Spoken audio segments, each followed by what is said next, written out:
Right, this bit here, this is the feed screw bearing. I will call it a bearing. It's where the gears attach at one end and the feed screw feeds through to the other end.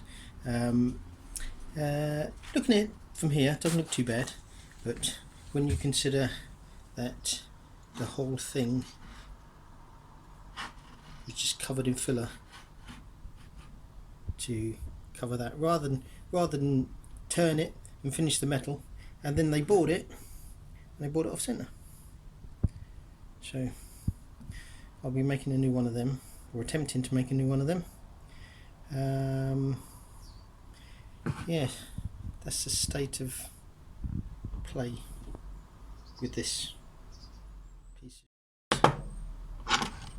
Okay, well, that's that. Another part of the lead screw mechanism is this little piece here.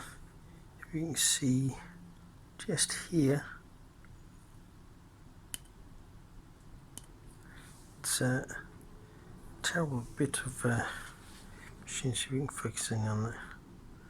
There you go, there. And something else I noticed was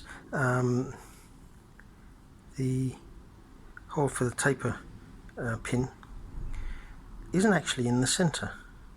I'll show you what I mean. Now, whether it's by design or I highly doubt it, I don't think they're in to do something like this.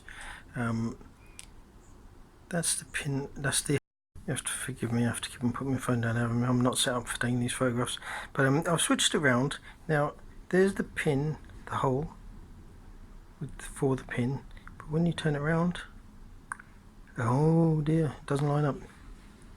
So it can only go one way. That means that the pin's off centre, which means I just don't think they just didn't care about it, to tell you the truth. Okay. Yeah, so this is a new motor that's been fitted. That's a 2 horsepower motor. The other one was a half a horsepower. Rather than having to undo it each time, I've put a gas strut on here and a handle to pull forward so that I can change the belt if need be. Although there will be a VFD going on here. This piece here, this piece here was where the other motor fit in, and I've just extended this, brought this across, but this will all be covered by the motor cover, so that the motor doesn't get all the crap and dirt in it. This little thing here, it isn't fixed permanently yet. This is for my chuck. This is a safety switch, because I keep on forgetting to take the chuck out of the or not the chuck, but the chuck key. I keep on forgetting to take it out of the chuck. So once that's out there, the motor won't run, and I'll show you that once it's connected up, and put it inside there, and then the motor will run. That's just a precaution for me, because I'm a bit stupid. But apart from that, that's what we've done so far. Back to you soon.